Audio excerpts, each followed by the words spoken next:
So this is the Vermont Essex um, layout, and this peninsula in particular is interesting because it has this really neat industrial complex here that I want to show.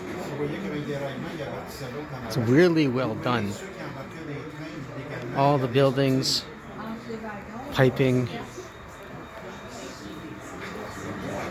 big racks for unloading tank cars.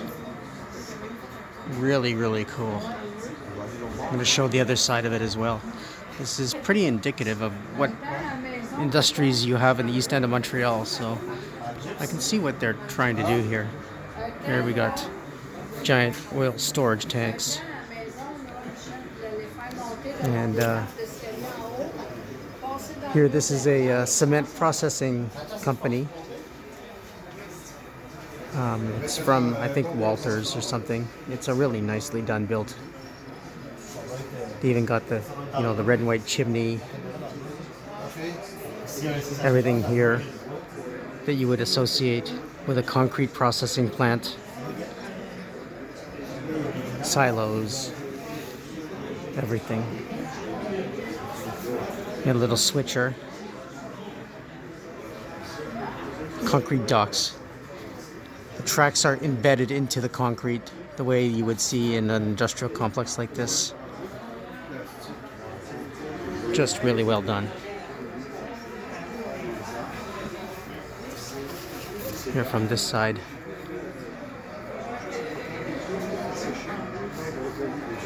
Cars here are loaded from the silos in here.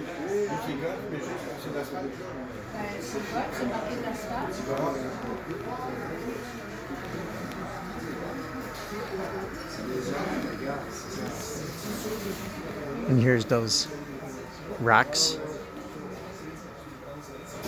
and the tank farm. Really well done. And there's a CN switcher here, and there's an SW1200 with the distinctive CN sparkling arresters. Really cool.